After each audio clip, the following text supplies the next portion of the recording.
because I can't pull up while on the phone with you all. The computer's not working, so I may have to, I'm going to ask you all to introduce the panelists because I can't pull it up on this iPad. Okay. But what I do want to do is just share with everybody who's joined us, the panelists, as well as the commissioners, how excited I am for this conversation. One of the things that we all know well and appreciate, and especially in these times, if we didn't know it, we now know it, that, civic engagement is critical and crucial to achieving racial justice for individuals and families and communities that have long been, since the beginning of this nation, oppressed and marginalized. And the threat to civic engagement is, in many ways as great today as it was 100 years ago, 200 years ago, 300, 400. We didn't have real civic engagement 400 years ago, but we know what it looks like. And there's work that has to be done to protect it in this moment. Lots of work, but we're joined by people who've been hard at work for many years. Elle Joy, I know well her work. She's tremendous. And I've come to know Susan Lerner as well. And there may be a few others with us. As we talk today with you about what we can do, what we should be doing as a commission to ensure that racial equity is achieved when it comes to civic engagement. I'm glad that we have you all in attendance. The Charter Commission's role is to essentially examine the New York City Charter, which is our Constitution, to do two things. One, to counter and address / overcome, bring about those changes that will help to dismantle systemic and structural racism, as well as to add to the charter the measures that will help to bring about racial equity in the form of greater access, opportunity, and shared power in decision making. So we've convened a series of transformational, foundational conversations with thought leaders, subject matter experts, and persons with lived experience to talk with us about civic engagement and what we can do to bring about greater racial equity in this space, looking first and foremost at the charter. Now, you may present to us your thoughts and ideas, and they may not sound charter-like. Not to be worried about that. That's our responsibility. We just want to hear from you. What are the issues on which we should center as it concerns racial equity for Black, Indigenous, and other persons of color here in New York City? So, like I said, I can't pull up the document without losing you. So if I may ask you, Anusha, to just walk us through all of our panelists, their bios, so we know with whom we're talking if we don't. And I'll just quickly mention that on the call are Anusha Venkatraman is our executive director.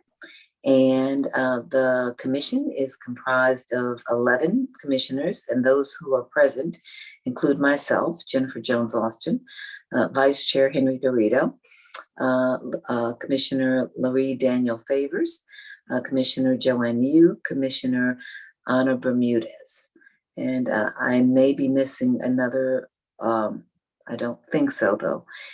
So I'm going to, what do they say in the church now? I'm going to decrease so that Anusha can increase, and then our panelists increase all the more.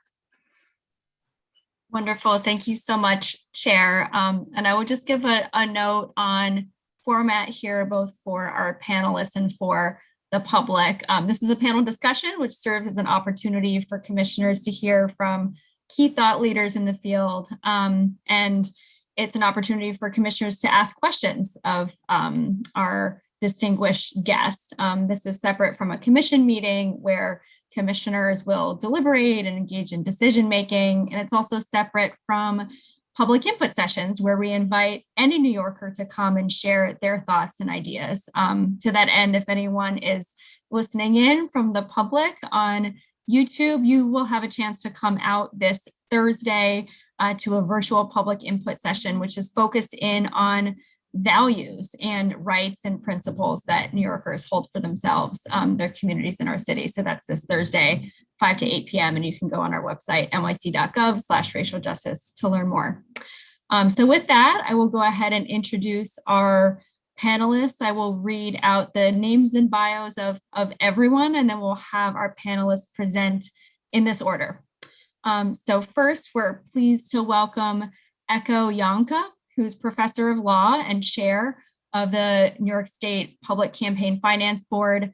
He holds degrees from the University of Michigan, Columbia, Oxford. His work focuses on questions of criminal theory and punishment and political theory, and in particular, questions of political obligation and its interaction with justifications of punishment. His interests have also led him to develop expertise in voting rights and election law, and he serves as co-chair of the New York Democratic Lawyers Council. Welcome, Echo. Second on our panel, we have Susan Lerner. Susan Lerner is the executive director of Common Cause New York, is a founder of Let New York Vote, a statewide coalition that has successfully advocated to bring transformative election reforms, such as early voting and automatic voter registration, to New York State. Susan writes and speaks extensively on voting rights, election reform, campaign finance, redistricting, ethics, transparency, and other good government issues, and is a go-to source for the city and state for reporters, for editorial board writers, policymakers throughout the state on these issues. Third, we have L. Joy Williams, who's president of Brooklyn NAACP. L. Joy has well over a decade of experience in politics and over 15 years of public speaking. L. Joy currently serves as the president of the Brooklyn NAACP, one of the most generational, diverse branches in the country. She is also the legislative coordinator for the New York State NAACP Conference of Branches. L. Joy is chairman emeritus of Higher Heights for America and now serves as the chair of the Higher Heights PAC. Welcome, L. Joy. And lastly, we have Jacqueline Reyes, cultural organizer with Little Manila Queens Baya Nihon Arts. Apologies if I mispronounced that.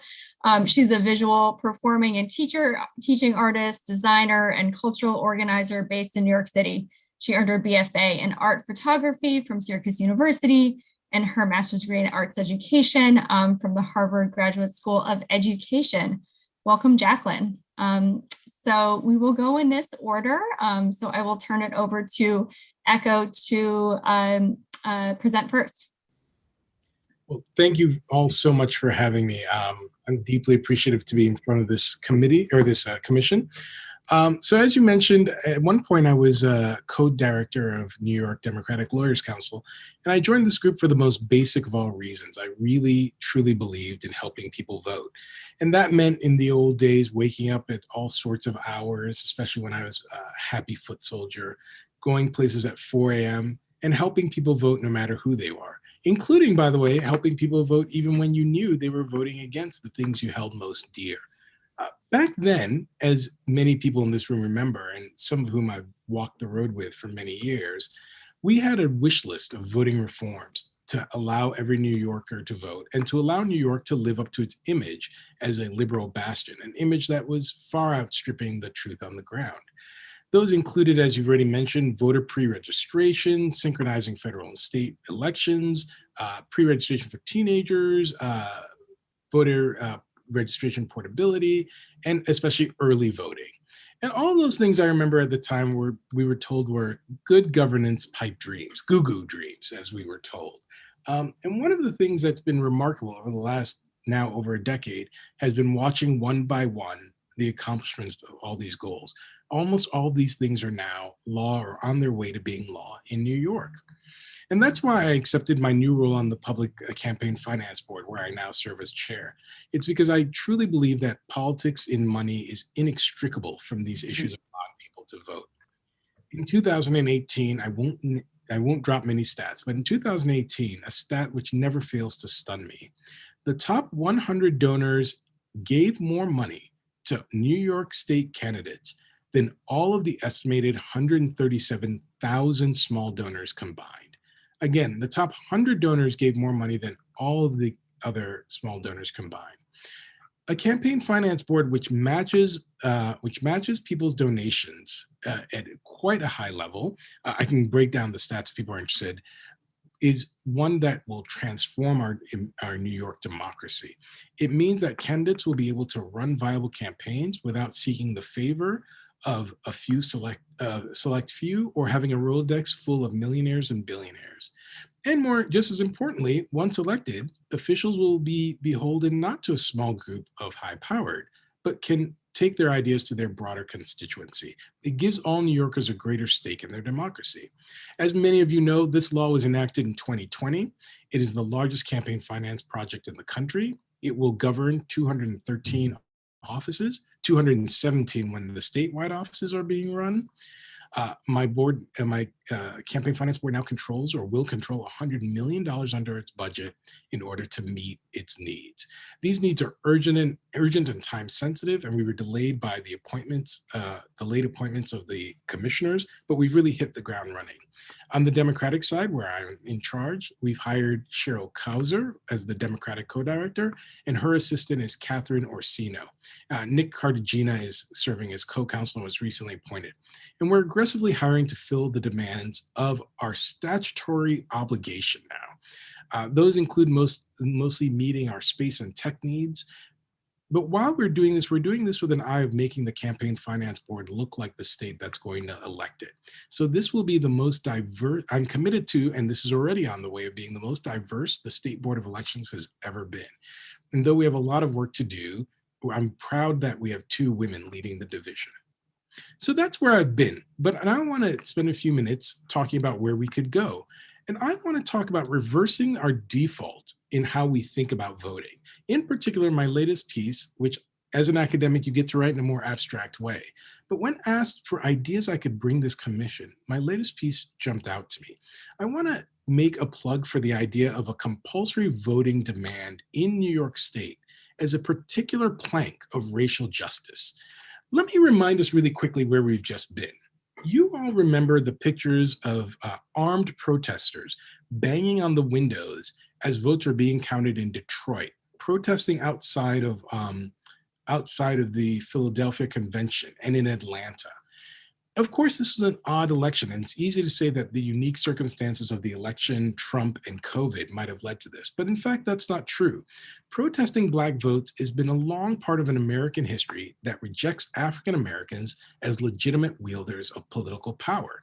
And in doing so, it contests the fullness of Black citizenship. The legitimacy of African American votes has been a long and troubled line in our American history.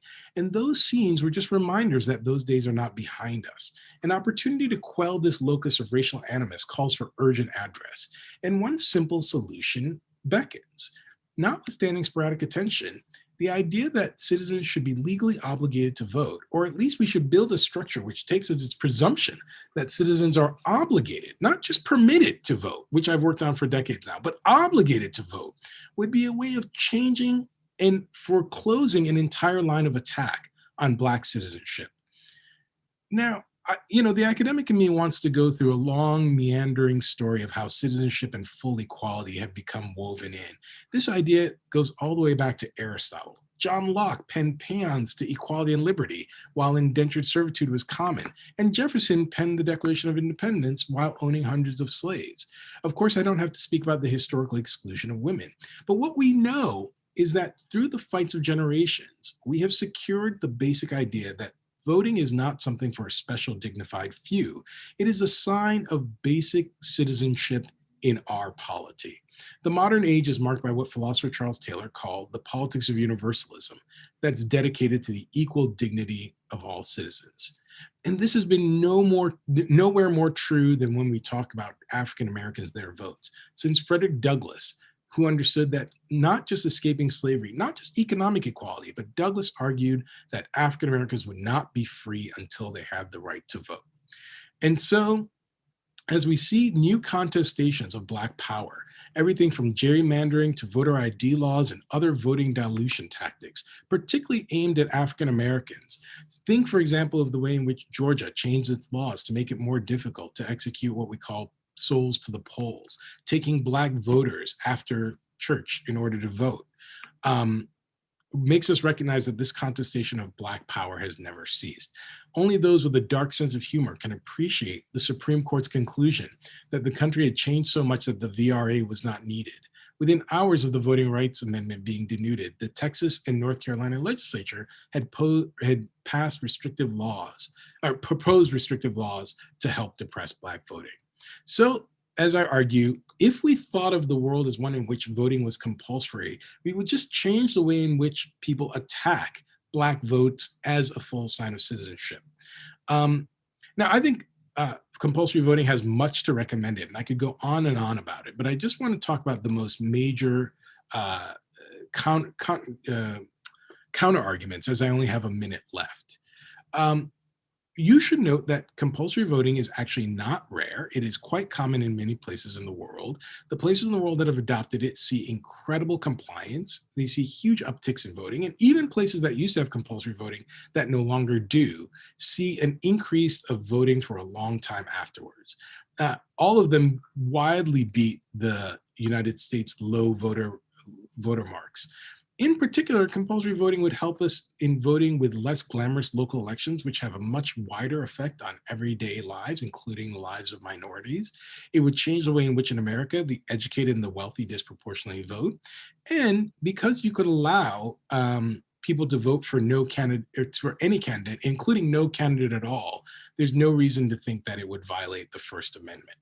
Lastly, compliance is almost universally unneeded in universal voting schemes. Places like in Italy, for example, the only compliance that's required is they put your name up if you don't vote on the town square, a sort of mild embarrassing feature. And still they have wide compliance. So my only point here is we could start thinking of building a world in which compulsory voting was available without any of the downsides that people so easily throw around. And in closing, we could do so in a way that changes the conversation in which huge amounts of Black neighborhoods voting are seen as automatic bases of suspicion. And the Black vote, Black citizenship was not only secured, but assumed. I'll stop there. I'm happy to take lots of questions and drill down deeper.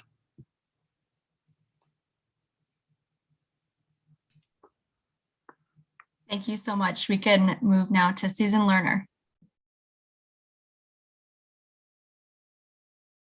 You are on mute. It's amazing, 18 months in and we make the same mistakes over and over. Thanks so much for the opportunity to testify today. This is an issue which Common Cause is concerned with, not only in New York, but throughout the country. And I would like to acknowledge the limits of our expertise and the vast diversity among communities of color in New York City. We don't want to attempt to overprescribe beyond our expertise. I'd like to organize my testimony around the questions that were very helpfully posed in the invitation to testify, and talk first very briefly about the systemic changes that the Commission's mission needs to overcome. New York City's uneven and low levels of civic and political engagement are the direct result, as you know, of centuries of explicit and implicit exclusionary racist policies promulgated and executed by city and state government.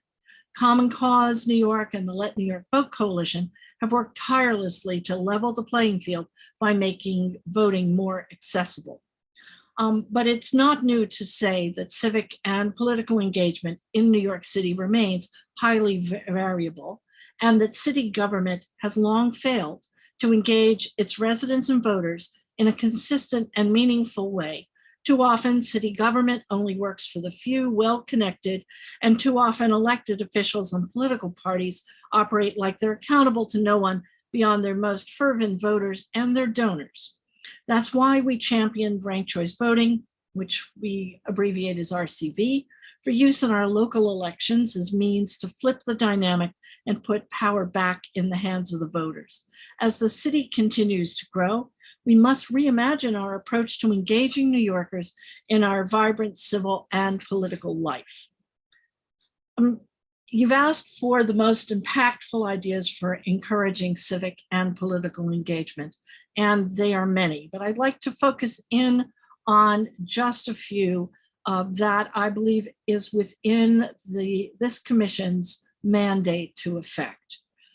First, we believe that there is a desperate need for ongoing voter education on ranked choice voting and changes to voting laws. Our exit polling after the June primary shows the success of ranked choice voting in all of the communities in New York. And I provided the commission in advance with our write-up of the top lines of that exit polling to allow you to see the various ways in which different communities responded, we believe, successfully to ranked choice voting. So just two highlights. Contrary to the fears that ranked choice voting would harm voters by creating a knowledge tax, most voters ranked 3 or more candidates in the mayoral primary. Overall, 72% of voters ranked 3 or more candidates, and that included 66% of Black voters, 64% of Hispanic voters, 80% of white voters, and 72% of Asian voters who ranked 3 or more mayoral candidates. And while the majority of voters ranked their ballot, there's a strong voter preference to maximize their choices by utilizing all of the available rankings in the mayoral primary. Overall, 42% utilized all 5 rankings on their ballot. And that included 43% of Black voters, 40% of Hispanic voters, and 45% of white voters, and 33% of Asian voters who took advantage of the opportunity to rank a full 5 candidates on the ballot. We believe these are very strong figures, particularly in light of the fact that this was the first ranked choice voting election. But they also show that there is more work to be done, particularly among voters for whom English is a second language. And we believe that the rapid and admirable number of changes that have been affected in our election law from Albany that have changed how and when we vote and how you access the ballot have created a deficit among voters who are not always aware of the way in which these reforms are now available to them. So we believe that continual voter education, not just on ranked choice voting, but on how and when we vote, on how you access the vote, is extremely important to help address the disparities in turnout and to engage a broader selection of New Yorkers in taking advantage of voting. A second area that we think is really important is a holistic approach to civic engagement education. Right now, there are several different entities spread throughout city government who have some responsibility for civic engagement and voter education. This seems to us to be a highly siloed approach to what is a very urgent task. And we believe that it's time to step back and take a look at who is responsible for what aspects of civic engagement under the charter and in city government, and to see if there's some way in which we can consolidate and clarify the roles of the various different entities so that we avoid duplication and so that we're ensured that all communities in the city are receiving the attention to civic engagement that is needed. One of the things that we've noticed is that the charter charge that agencies should engage their clients with voter registration is uneven throughout the city. And our experience shows that while city employees are being trained on the ins and outs of filling out the form, they are often really not invested in the concept of civic engagement and the importance of voting. They reflect the concerns often of the clients that and the communities that they represent who are not always convinced that engaging civically and spending the time to vote actually is beneficial. So we're recommending that those city employees who have the responsibility to engage in voter registration should be trained on civic engagement, that they should know how to answer the questions and the arguments of the clients that they're seeking to register, to share an enthusiasm for civic engagement and an understanding of the benefits of voting. One of the most important things that I think this commission could recommend is an ongoing day-to-day, year-in, year-out civic engagement program throughout the city. What we've learned in our citywide voter education program around ranked choice voting is that the nature of the messenger is at least, if not more important than the actual content of the message. That if you want to help equalize the disparities, and if you want to engage communities and help them understand the benefits of voting and the importance of civic engagement, then you have to be funding and lifting up the organizations, like for instance, the Brooklyn NAACP, just to pull one example, that are active every day in the community, working on civic engagement and working on voting.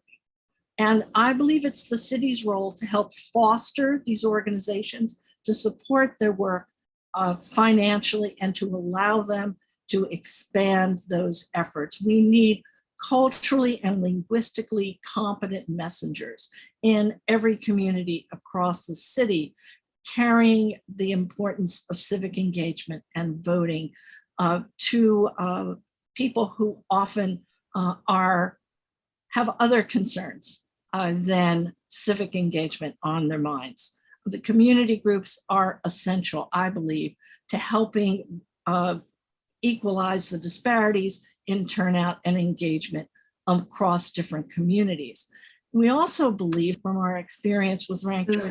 Susan, I really appreciate your remarks. We have to be mindful of the time. And so I'm going to ask that you hold the remainder of your remarks so we can honor the schedule that we set for the other guests. Sure. And we'll have some question and answers. And at that point, if you want to bring in more of what you're sharing in this moment, but I just need to respect the time of the other guests. So do Absolutely. very much appreciate. Sorry, I went over, and I have provided staff with a written testimony. Let me just finish by saying that two things that I think the commission could do, and we have a list of 10 specific changes. Okay, One, I need you to literally like in 15 seconds so we can honor everybody else. Absolutely. One, a recommendation that all suggested legislation in the city council be accompanied by a racial impact statement. Mm-hmm. And two, a charter requirement that the Department of Corrections regularly hold voter registration drives and absentee voting drives. And I will conclude there. Thank you. Thank you. Next, we will move to L. Joy Williams. L. Joy, go ahead. Thank you so very much to the commissioners and everyone for inviting me for this conversation.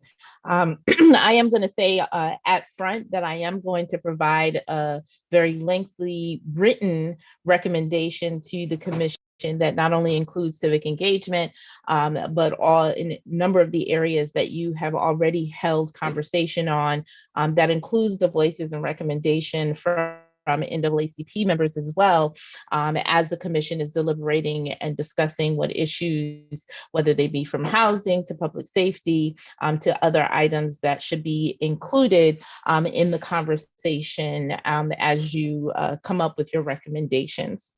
I do want to, hopefully I won't do a whole 8 minutes, but I do want to point out a couple of pieces. I have 3 so far to talk about civic engagement and some of the observations that I have that I would like for the commission to consider. One very huge issue for me, and obviously for the community, and particularly those that this directly impact, is in strategies to increase and bake into the charter, having young people inclusive in civic engagement throughout the city. We've spent obviously a lot of time, we focus young people's civic engagement on volunteerism until they're 18 and eligible to vote. And then we push a lot of them, obviously, push the conversation about them participating as voters. But for civic engagement overall is not just volunteerism. It's not just picking up trash and volunteering and, helping at the hospital.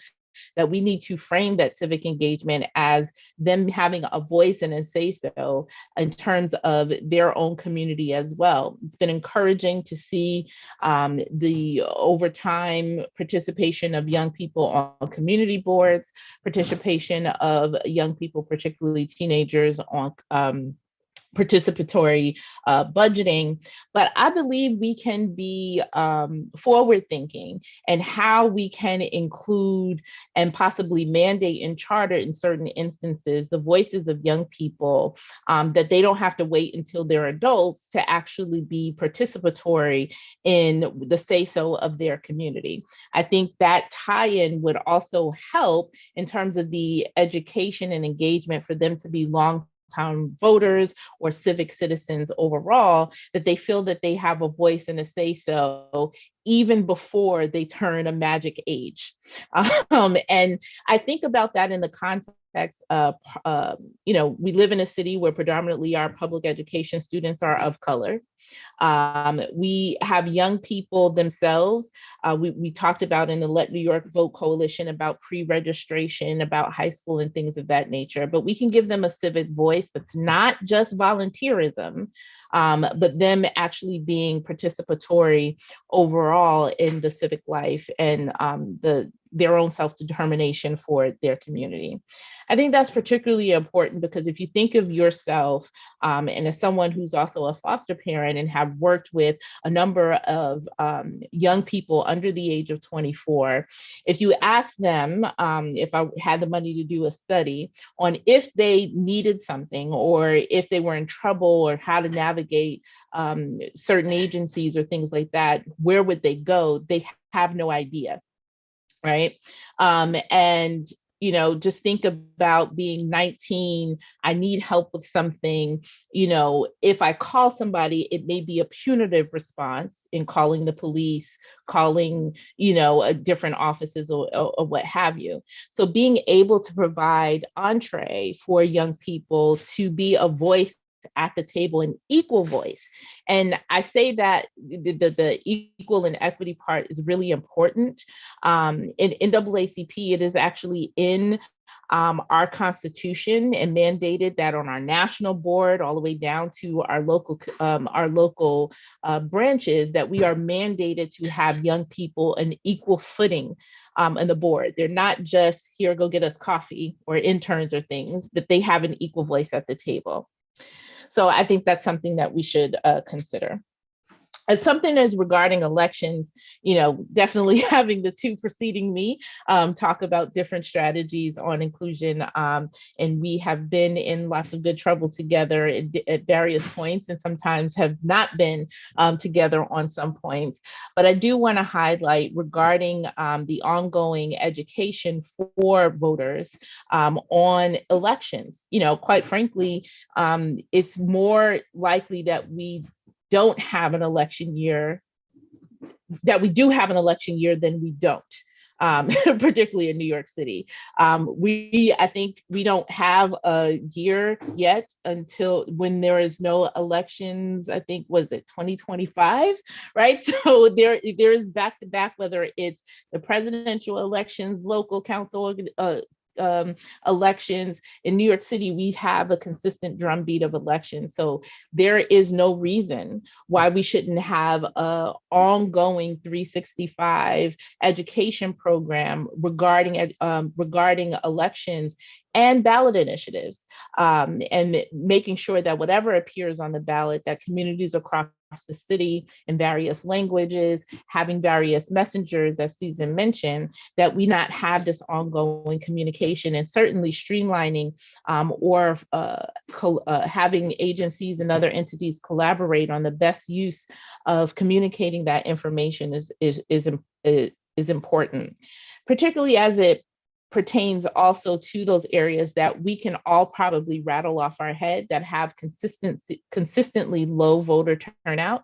We have a high voter registration in New York City, particularly in Brooklyn, but then lower turnout, right? And so there should be some strategies that baked into the charter that sort of correlate with areas that are low in turnout or engagement, and that these entities be responsible for implementing strategies or some equitable strategies in terms of education and empowerment in that standpoint. That includes looking at different things like democracy vouchers. I know those have been discussed in another round of charter revision. And so far it has only been incubated in I think Seattle and a small amount of cities, but maybe that mirrored, in that program mirrored with our campaign finance program that's specifically in low turnout and low engagement communities could be a kind of test case to see if you can get additional participation and engagement that way, not only from candidates looking to seek to get a voucher from a particular person, but then sort of people being able to see their power by being holders of that and being able to give that to candidates who are seeking to represent that community. So I would also echo the note about the structure of the Board of Elections, which we know is this, nuanced thing with both the state, but certainly the state and city coming together to create a better structure of the Board of Elections and professionalizing it so that it works for the betterment of folks, betterment of New Yorkers. Lastly, I will say regarding racial impact on the budget, and I know we just did so on land use, but definitely including that overall in the charter in whatever decisions that are done on the city level would be instrumental for us to determine, how the things that we are doing are impacting communities throughout the city.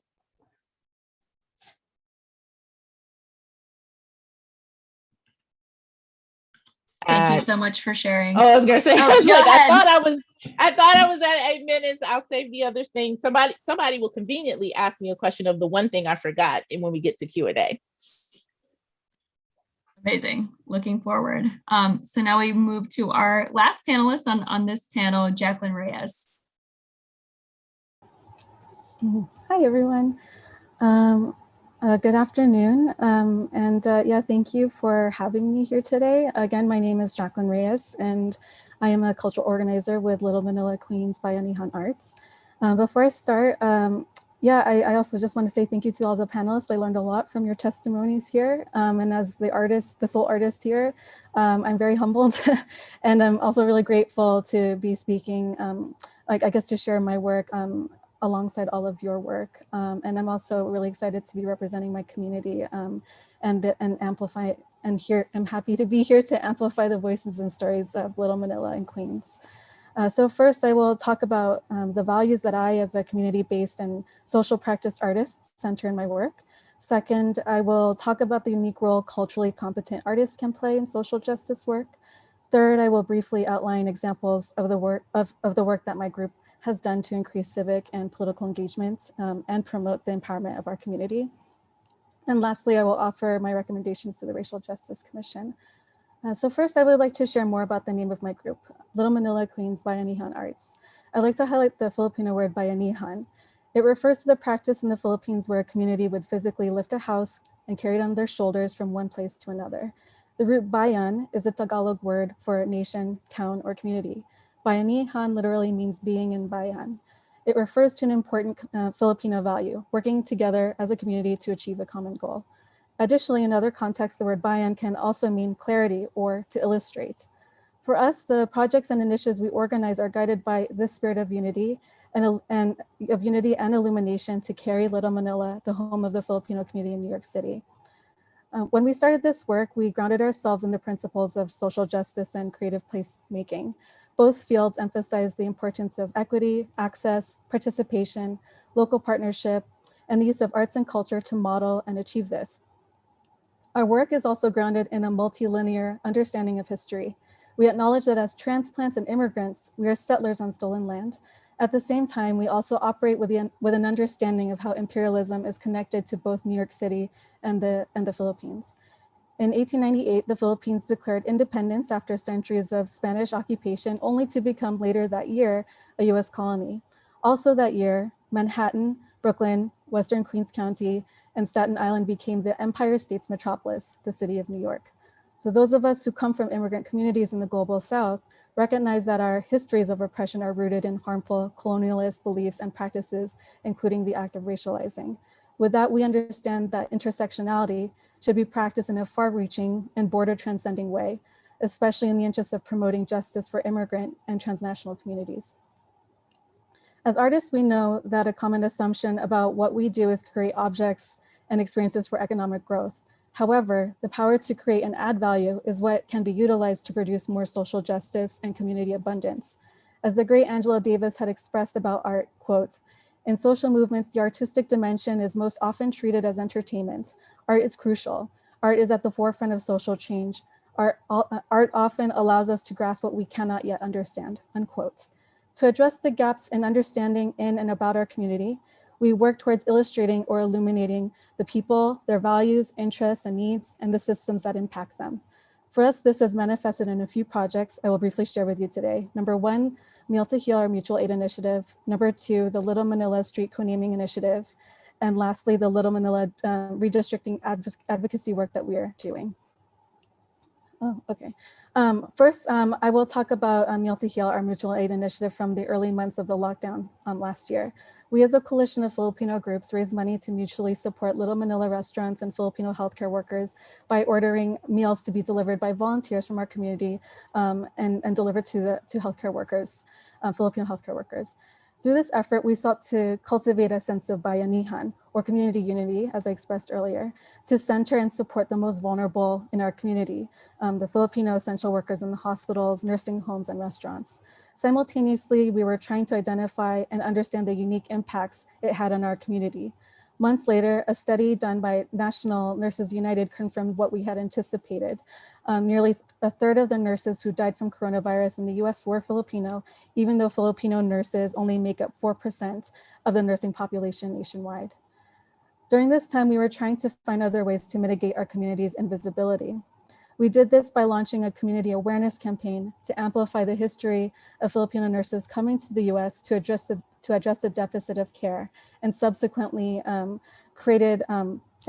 subsequently their arrival created the Little Manila community in Queens. We decided to petition to have a Little Manila street sign installed to show that Filipinos indeed belong to New York City. In addition to visibilizing our community and its history, we also sought to demystify civic engagement. While doing the mutual aid deliveries months prior, we heard that many in our community wanted to engage civically, but didn't know how to. One business owner told us that in the Philippines, he knew which government officials to speak to when he had an issue that needed to be addressed. However, here in New York, he did not know who to speak to, nor did he know how to navigate finding the right person to speak to. Through our street co-naming initiative, even though it's still pending, we know that our community is starting to learn how to engage with local elected officials. And then as artists, we also know that the end result isn't necessarily the biggest part of the work.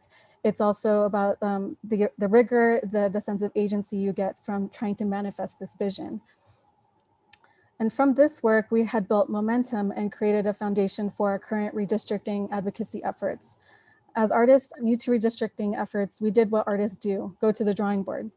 By tracing the lines of political districts, we were able to find that Little Manila is actually divided between 3 state assembly districts.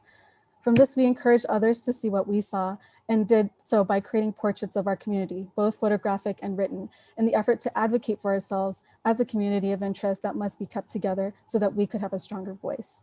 So in summary, we as artists believe that creating visions of justice and images of dignity are key to building a sense of empowerment civically and politically. Art making has the unique ability to be a valuable entry point for inquiry. It can make participation accessible and novel.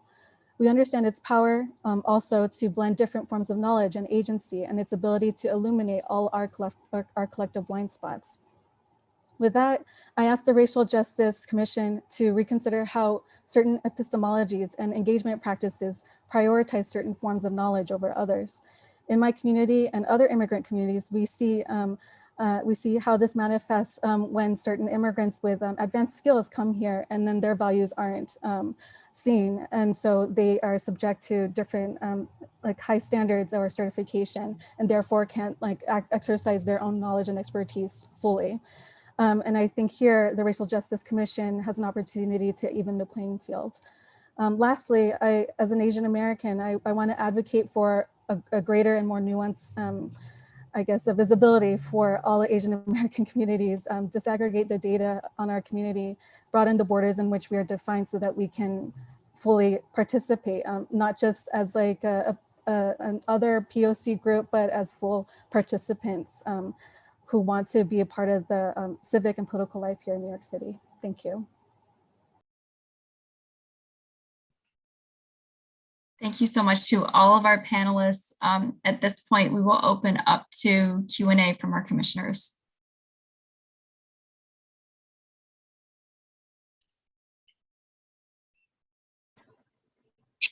I have a question, and Anusha, I don't know why my handout function is not working.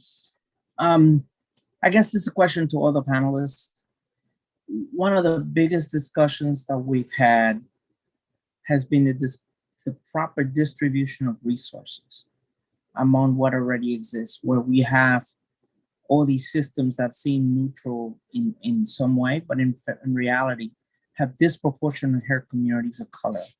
And so there are some panelists in the past who have tried to make the connection between the lack of civic participation, lack of knowledge of what is happening, with the perpetuation of a system that is disenfranchising some people and funding of opportunities that is hurting some communities over another. In the case for making a public investment on civic participation, voting registration, voting education, and all the other aspects that was talked about, do you believe that the commission should look at a source of funding as an identified specific area to invest in civic participation in a way that it would invest in, say, education and other major aspects? Sorry for the long question, but. Great. So I see Eljoy raise your hand as well as Susan. So we'll go to Eljoy first. So something that I say all the time is that, voter suppression does not require malicious intent. And so that you don't, even though you may think you're creating sort of a race neutral, sort of equitable, neutral sort of society, that if there exists disparities, that then there are responsibilities, and you should be required to interject to create a more equitable situation. So yes, I agree, creating a fund. Similarly, what is that in Baltimore, I believe, who recently created a fund, equity assistance fund, that specifically sets aside money so for throughout the city, if there are different policies, whether that be in housing, education, or things like that, and in order to create a more equitable results, that they then have a pocket of money to be able to address that issue, shall it arise, that you may not be able to predict in the future what something may arise, but then creating this fund to be able to bring it up to par, whether that's in housing, civic engagement, education, or things of that nature, that it allows for the institution to address it in that way. So yes, I do believe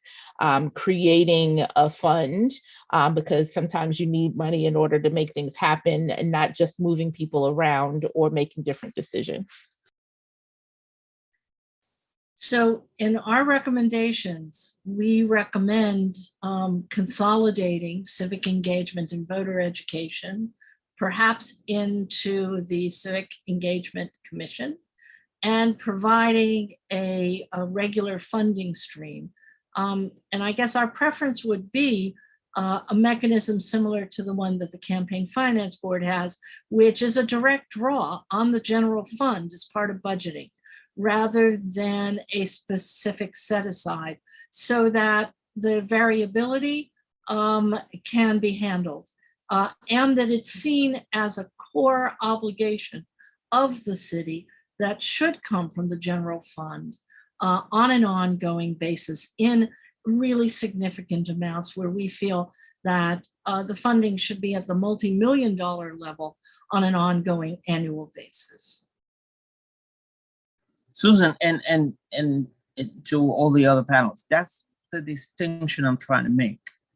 Are we saying that there ought to be fund allocated within the existing structure, i.e. Campaign Finance Board, or the systems that already exist? Or are you suggesting that we have a separate fund that goes beyond the Campaign Finance Board as an idea? I see it as a draw on the general fund rather than a specific separate fund, but a constant funding requirement. I see it as both. I see it as there is obviously in the general fund, in the regular budget, and then because you cannot foresee how different things may impact, or the necessity, creating a racial equity fund, equity assistance fund that you may be able to draw in for additional thing is definitely possible. Thank you both. We'll go to our chair, Jennifer Jones-Austin, for our second question. Thank you. Very, very much appreciate the remarks provided by every panelist. I have many, many questions. Appreciating, though, that we're short on time. I'm going to center right now on compulsory voting. Let's lean in here. I'd like to learn from you more about the jurisdictions where this has worked, how it actually came about. And I'd like to know a little bit about the jurisdictions where they once had it and they no longer have it, and why. So thank you for that. So there have been a block of countries around the world, some places that seem, actually I was going to say exotic to us, but that's not quite true. Some places that are somewhat different to us, right? Frankly, often places that are in Europe where there's been a longer standing tradition of communal well-being, that the idea that you have a obligation to be a good citizen are not seen as so intrusive, right? This sort of hyper-American individualism is the kind of thing that stands in our way. But so too in countries that pride themselves on being quite individualistic, like Australia. They've had compulsory voting for long times. In certain places it did collapse. I'm thinking actually, it's hard to know why any individual country collapsed. Often it was part of larger sweeps of history. So I'm thinking of some Eastern European countries where the compulsory voting collapsed along with an entire sets of governments, right? And not all the way back to, say, the Soviet Union, but it was often part and parcel of larger changes. What is interesting, by the way, is that social scientists who've seen places like Holland, where they had compulsory voting, I'm trying to remember if they still do, or places where they change, still notice those places still vote at a much higher level than they used to before compulsory voting, and a higher level than their neighbors. This is what people like Joy and Susan and I have long known. once people get used to voting, it becomes quite natural and obvious things for them to do. It's only that we make voting, especially voting when people are young, so onerous. And, Eldro pointed out, even people like me who love voting find voting 15 times a year in Manhattan can be a bit much. And so the other thing that compulsory voting does is often it streamlines voting. So sorry, I know I only touched on those, and I'm happy to give you a longer piece that I've just written. It's more I would appreciate that. Would appreciate that very much. And one other quick follow-up question. In these jurisdictions, how are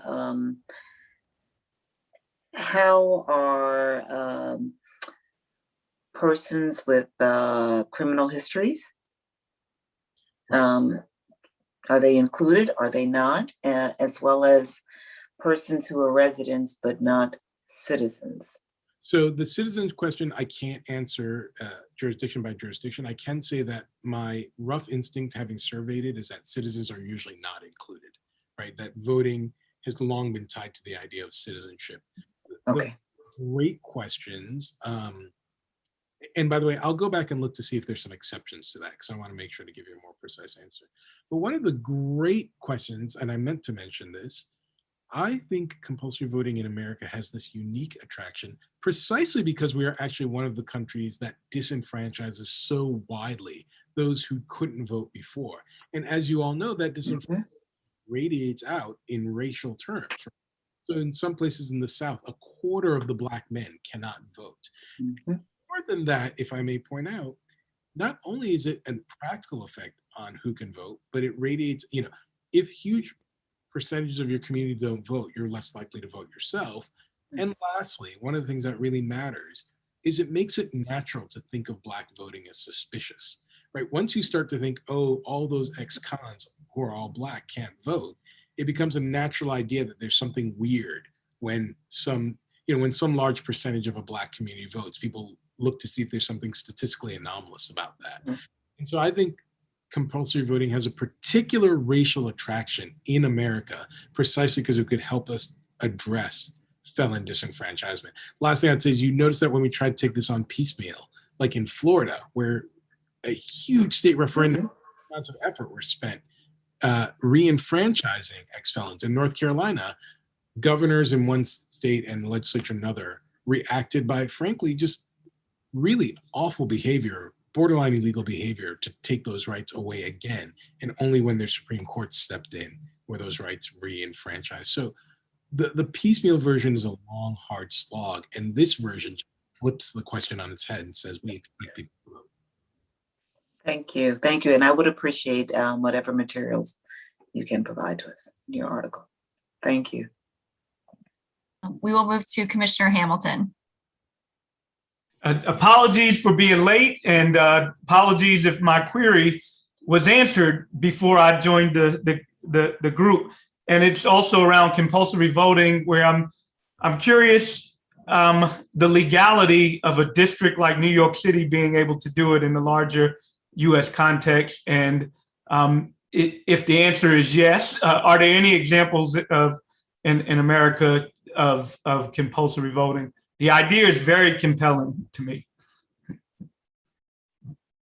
I'm thrilled to hear that. So oddly enough, much of the I'm going to give a not great answer. Much of the research has been on whether or not we could have a federal compulsory voting law, to which most people think the answer is no, right? That it would take either some very aggressive constitutional interpretation, but more likely what is possible is that state by state could build such a thing. And I do think that is actually fair. I mean, it's actually hard to know why within your police powers you couldn't make that a law like any other, right?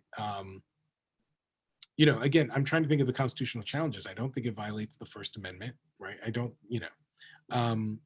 so, it's one of those kind of answers that one answers in the negative. There's no reason New York couldn't do it. But the other thing I've said is, if I'm quite honest, I was asked to bring my biggest, boldest idea. And so I didn't do a great job of thinking through the political strategy of how to get this through Albany. What I did think is something like this. If we took this as our lodestar, people are expected and compelled to vote. It actually seems to me we could do a lot to make voting look compulsory even before we passed the law that made it compulsory, right? For example, it is clearly within New York's power to require employers to give election day off, right? That's clearly within our power. It's clearly within our power to provide pre-registration for people as the default rather than making people register, right? So there are all these kind of half steps we could take to make, if you'll forgive me being a bit grandiose, but I would say we can build the ethos of compulsory voting whether or not we build the law tomorrow. And frankly, the ethos of compulsory voting we've seen in these other jurisdictions gets us to 75, 85, in some jurisdictions, 90% compliance with no enforcement whatsoever. Once you make it a law, people do it. Yeah. And then just another quick follow-up.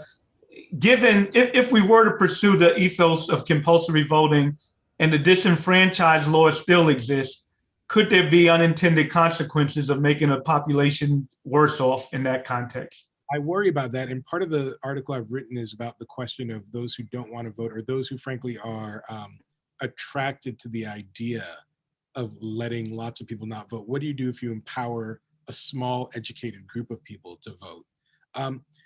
The answer is kind of odd. So one answer is actually places where there's compulsory voting, you don't get huge revolutions in actual voting outcomes, right? So it's not like you just instantly blow up the system, which is good or bad depending on your point of view. But I guess my answer to you is I think things are so bad, in particular when we talk about racial justice in voting now, that even if we don't pick up those who are disenfranchised, the number of minority voters we would pick up and empower would be such a big step forward. And frankly, I think it would make the next big step of those who are disenfranchised much easier once people realize that there was no boogeyman in the closet, that it's not, the kind of, oh, if those people vote, the world will fall apart, is a nasty and racist view anyway. But if somebody told me I could have 3/4 of a loaf, it's not very like me to be pragmatic. I'm an academic, but I would take it. Wonderful. So we are running short on time here, but I know, Jacqueline, you didn't get any questions. I'm wondering if you have any responses even to the unintended consequences question from Commissioner Hamilton. Oh, geez, on the spot. Okay, great. No worries if not. Well, I was really wondering how, I know this is, a lot of the answers are really centered around people who are already citizens, and I think civic engagement goes beyond voting. So that's also what I was trying to highlight with my work is like, I think a lot of immigrant communities are bringing the practices, the political practices from their home countries here, and how we can, like I heard something earlier about voter education. I wonder if there's more we can do for immigrant communities so that we can empower them to also be seen politically, and so they can engage and advocate for themselves better. And then I hear, is it Professor Iganka? Are you Professor? Okay, sorry. I just want to address you properly. Yeah, like I hear also like the need for like cultural change, which I think like if I could advocate for artists again, like bring them in to help do this work, because that's something we're really, really good at. We're good at the visioning part. We're good at making people see what is not imaginable. So that's all I have to say. Great, thank you so much. And thank you to all of our panelists on our first panel. So wonderful to hear your insight. We will transition to our next panel and begin to bring on our 4 next speakers.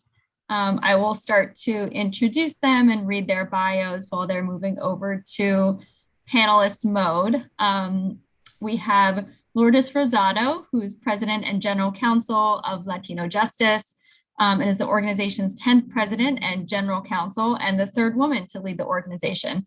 Ms. Rosado brings to the leadership role over 25 years of experience as a social justice champion.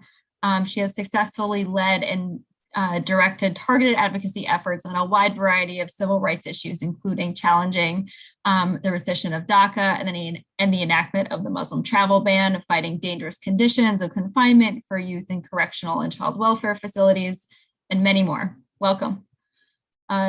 Next, after that, we will have Joe Baker, who is Executive Director and co-founder of the Lenape Center. He's a curator, artist, educator, and also executive director of the Mashantucket Pequot Museum and Research Center in Mashantucket, Connecticut. He's an enrolled member of the Delaware Tribe of Indians in Bartlesville, Oklahoma. Third, we have Amy Andreu, executive director and chief curator with the Museum of Contemporary African Diasporan Arts, or MOCADA, where she leads programming and development at the museum in Brooklyn and serves as the institution's executive director and chief curator. She's also a professor in the Integrated Design Strategies program at the New School University, Parsons School of Design. She is the proud recipient of the 2020 Trailblazer Award recipient from the 400 Years of African American History Commission. Welcome, Amy. And last on the panel is Murad Awauda, executive director of the New York Immigration Coalition. He's a strategist, organizer, and advocacy expert. The son of Palestinian immigrants, Murad has dedicated over 2 decades of his life fighting for low-income communities of color across the state of New York. He successfully led electoral, legislative, and policy campaigns at the federal, state, and local levels and mobilized hundreds of thousands of New Yorkers at demonstrations across against anti-immigrant policies. So welcome to the 4 of you. So nice to see you. We will begin with opening remarks from each of you, followed by Q&A with our commissioners. We'll go in the order in which I read your bios, starting with Ms. Rosado.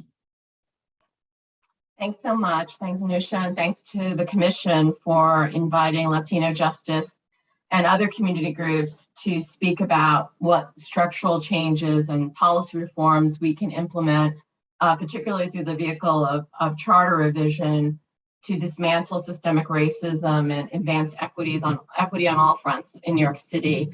As you introduced me, I'm Lourdes Rosado. I'm the incoming president and general counsel of Latino Justice Pearl Def. I'm succeeding the wonderful Juan Cartagena, who was in that role for the last 10 years.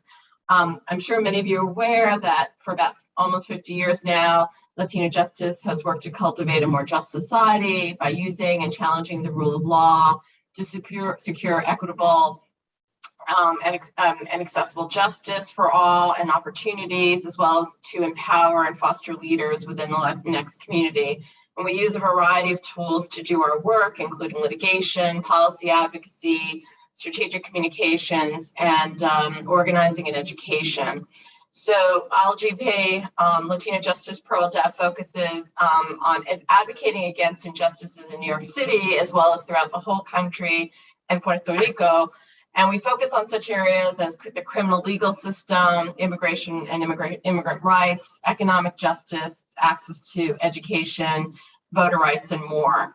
So I had a chance to meet with our senior leadership team in the last couple of days to prepare for this. And we basically identified 4 specific areas that we would love the RGC to consider for charter amendments. And the 4 areas are policing, disentanglement from federal immigration enforcement, educational access and desegregation, and language access.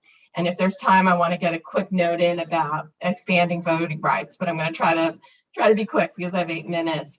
So on policing, this is incredibly important to our organization and many others, I'm sure, who you're talking to, the need to really implement mechanisms to hold the NYPD accountable and increase transparency. It's absolutely vital for the safety and well-being of our community. So a couple of things we'd love to see in the charter. One, that all complaints, any and all complaints against NYPD officers, including unsubstantiated ones, and any subsequent investigations, findings, disciplinary actions taken by any agency, that they are public, that they must be made public. We had a victory recently, last year, in the wake of George Floyd's murder. We finally repealed the New York State Law 50A that shielded a lot of police disciplinary records from our view. But even then, now unions are still fighting against disclosure. Like, they're arguing in court that they shouldn't have to turn over unsubstantiated charges but we know that a lot of charges go unsubstantiated, not because they lack merit, but for many other reasons. So it's very important that we have that access. And then hand in hand with that is establishing complete civilian oversight of NYPD and control of discipline. NYPD, like other police departments, are just not capable of policing themselves, and we need mechanisms to impose meaningful discipline, and that really can only come through civilian oversight. There's certainly a complex set of state and local laws regarding when you can't have civilians exercise authority in police disciplinary proceedings. I have people on my staff and in my old organization who know this much better than I do. So, it's very possible that something like that could be and would be challenged by the unions, but it's definitely worth pursuing, trying to establish that.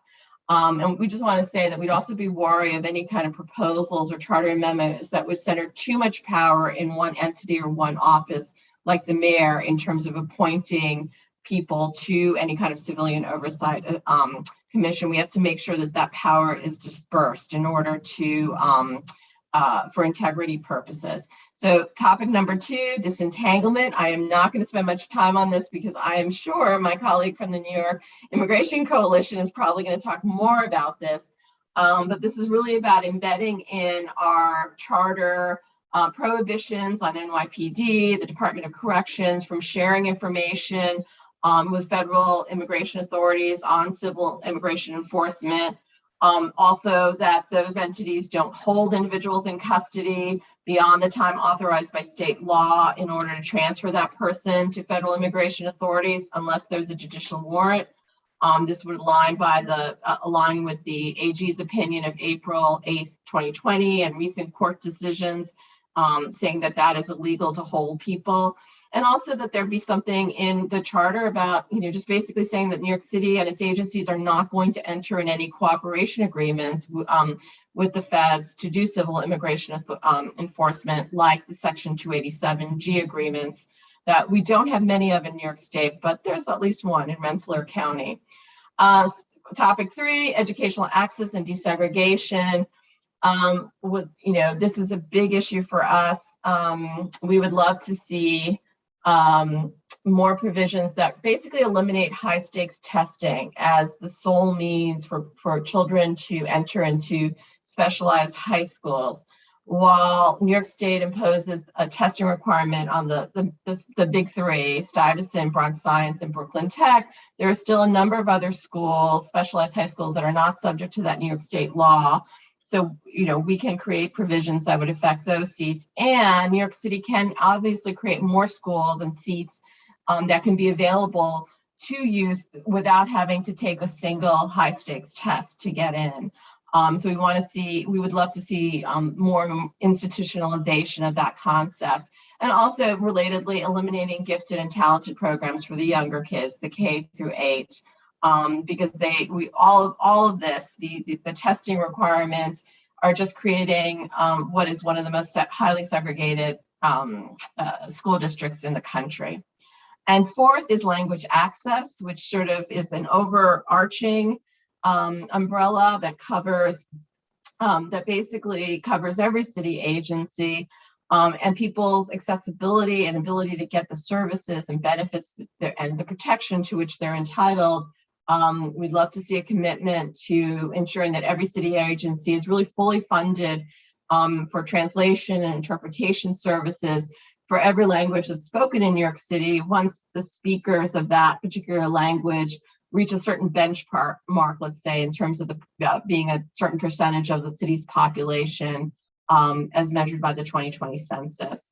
And one last note that was brought up to me, and this is not my specialty area, so I would have to get more information. We did talk a lot about voting rights, and particularly that there's a bill currently pending in New York City Council that would give non-citizens, particularly green card holders, those with work authorization, the right to vote in municipal elections.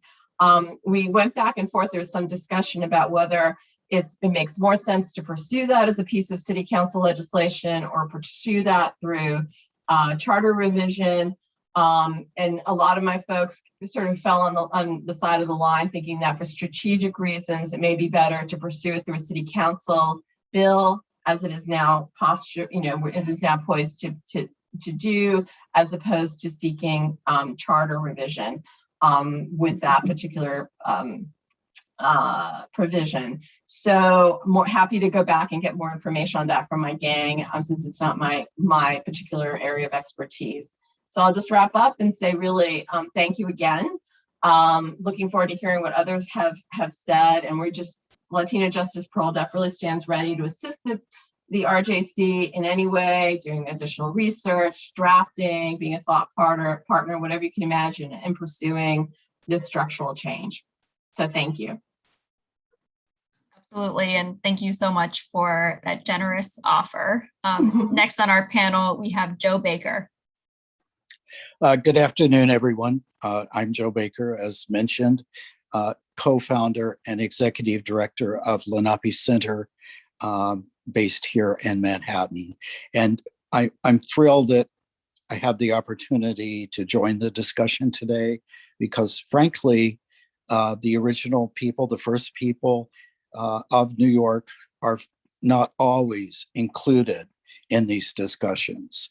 So if we could go back in time to the arrival of the colonists to the island of Manhattan, the Dutch West India Company arrived and were greeted by the Lenape, my ancestral people.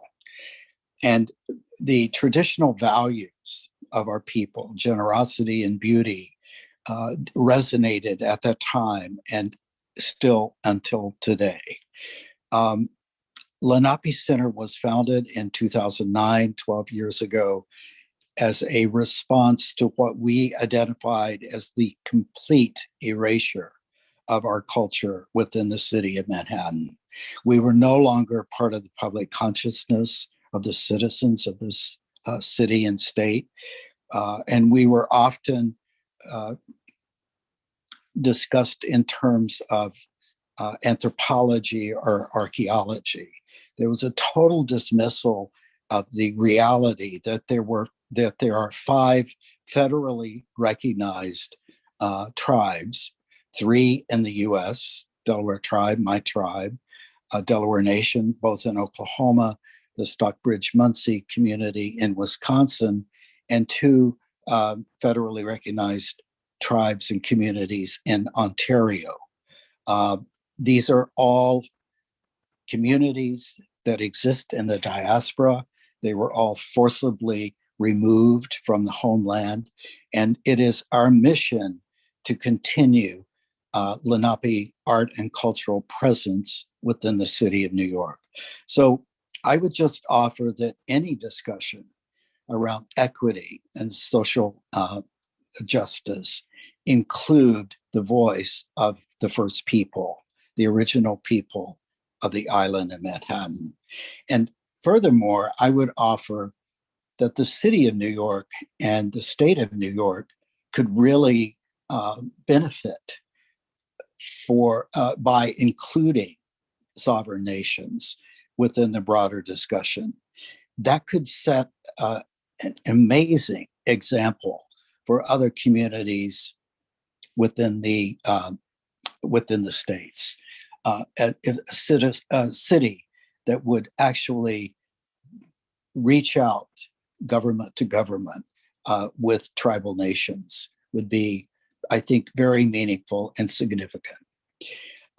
Another aspect, and I certainly agree that art and culture can be a powerful advocacy tool for any discussion, sensitive discussion around race and equality, and that the artist's voice is a powerful signal to diverse people. It's across cultures, it's across language.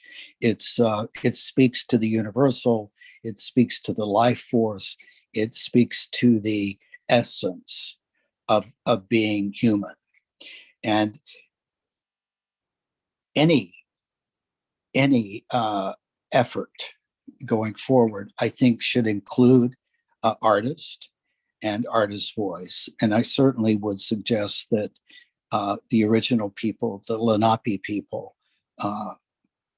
could be involved in those discussions. I think that would be very meaningful.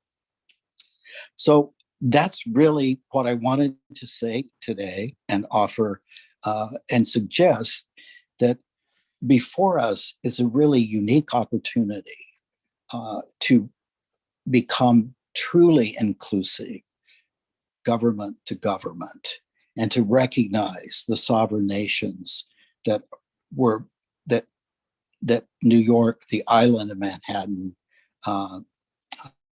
was, the ancestral land and home of. So I thank you. I look forward to hearing other comments. Certainly. Thank you so much for your remarks, Mr. Baker. Now we will move to Amy Andreu. Woo, what a powerful, I'm in agreement with so many folks tonight. Thank you. Good evening, everyone. I'm honored to be in community with you. My name is Amy Andreu, and I am the Executive Director and Chief Curator at the Museum of Contemporary African Diasporan Arts, aka MOCADA, in Fort Greene, Brooklyn. Our institution was born from the graduate thesis of our founder, Laurie Cumbo, who was inspired to explore the feasibility of an African art museum contributing to the revitalization of neighboring Black communities. 20 years later, we amplify voices that are central to the upliftment of Black lives, and we advocate for equity and access on every level. To balance the inequality of access and representation in art and in the greater world, we reach beyond the walls of our physical museum space through 3 programmatic arms: exhibitions, education, and community, to deliver dynamic arts, educational, and social justice programs.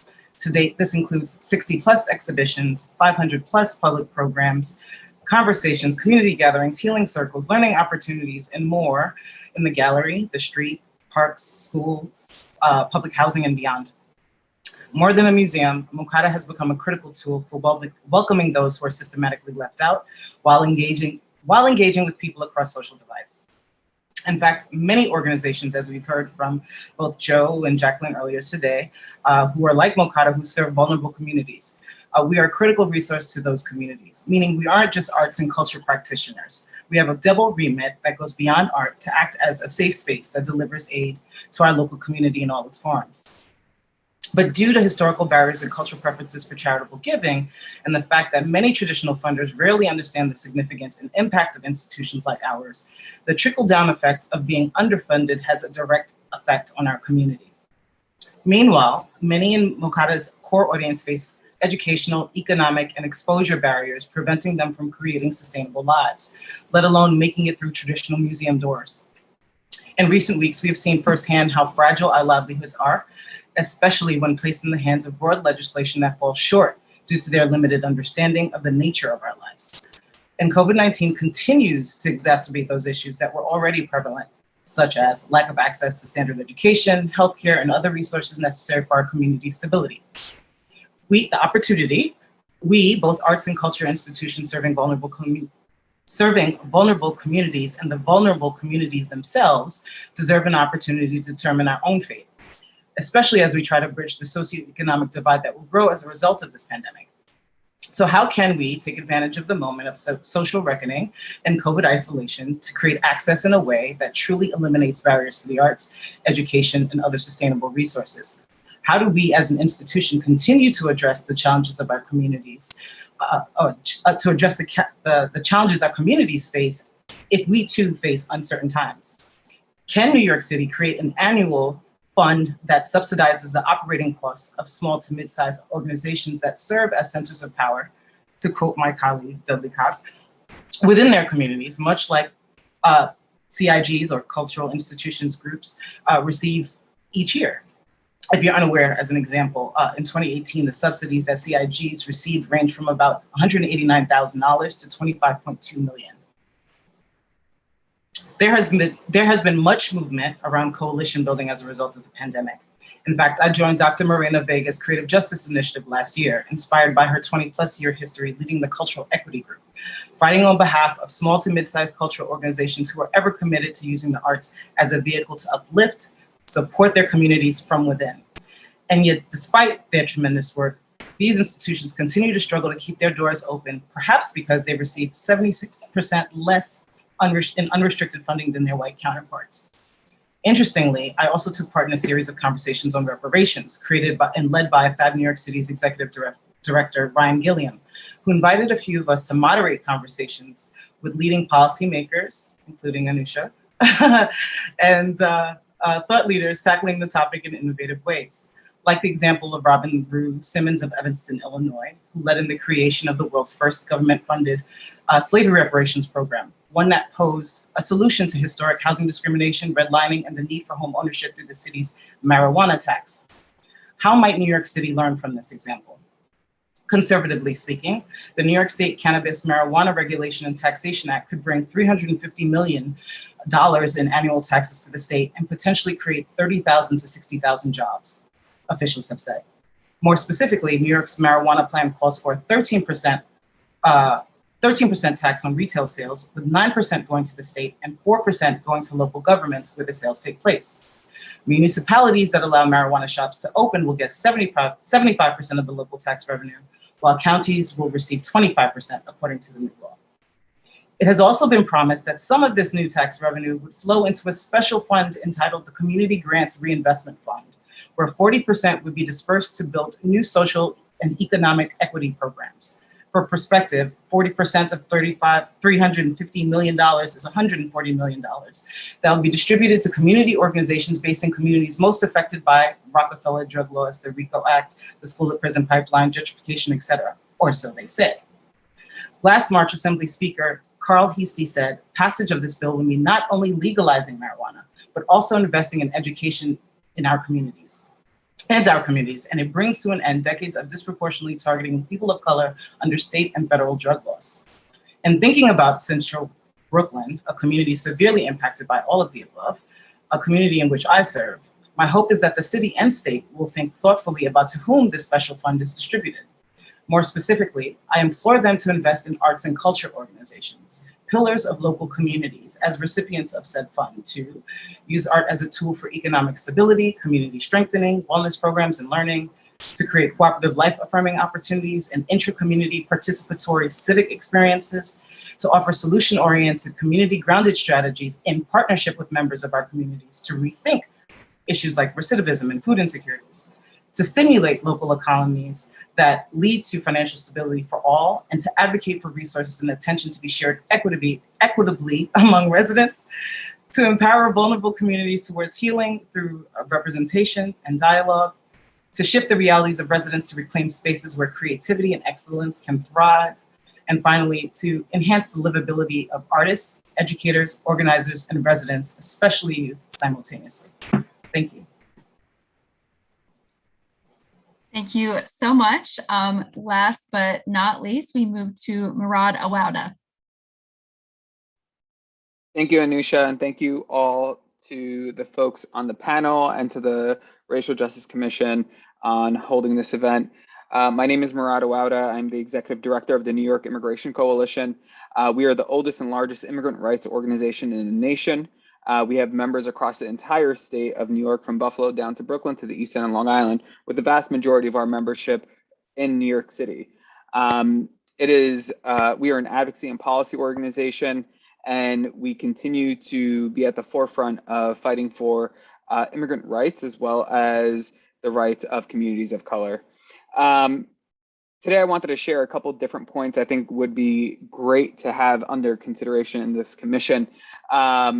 One is how we talk about racial justice in policymaking and having that at the forefront of making decisions across the board. And some things to think about are the creation of a racial justice impact statement or study. One similar to when there's going to be an environmental impact to a local community, having a racial justice impact study conducted to ensure that all negative impacts would be seen before the policy is put in place, and then there would be remediation or stopping of that policy from moving forward, so that the harm is either not created, or if it is potentially going to be created, that there's already things that will remediate it. I also want to talk about how the city and the the city council as well as the mayor's office have historically done budgeting. I think that, as we have all seen within communities of color and specifically low income communities, we've not seen the investment that is necessary for communities to thrive. And that includes immigrant communities. And without actual investment, we're going to continue to be dealing with a lot of the same issues. The communities that are the safest, the communities that are thriving, the communities that have the least issues right now, and for the past history, have been the communities that have the most resources. So when we're talking about policing, when we're talking about lack of investment in our schools or in our community centers or in our organizations, we're seeing that that lack of investment is across the board within low-income communities and specifically communities of color. So having a lens, a racial justice lens in budgeting and decision-making is really critical to ensuring that we can actually lead in this moment of racial reckoning and ensuring that we are leading in the right way with not only talking about our policies, but also leading with the dollars that are coming out of taxpayer pockets that are being funded, that are funding the city's work, the city's investments, and how the city is actually looking at where to invest money moving forward. I think there are a couple of things that were mentioned, and I appreciate my other panelists who've spoken before me. I want to go back to something Lourdes mentioned early on, and also putting into the charter, the prohibiting the collaboration of the city government in working with federal immigration authorities in relation to enforcement and deportation. I also think that it's critical to ensure that the city mandates a right to counsel, similar to what happens in the criminal justice system. Within the immigration system right now, we have Up, and that is a discretion. That's a program that's funded by the city, but it's also funded at the whim of the mayor. And we just want to ensure that initiatives like that are also going to make it throughout any administration moving forward.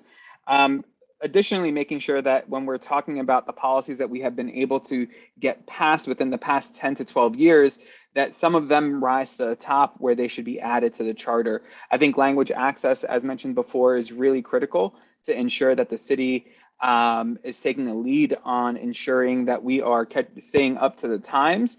The last time this was changed, I believe, was in 2017 under Speaker Melissa Mark Viverito, and it was passed.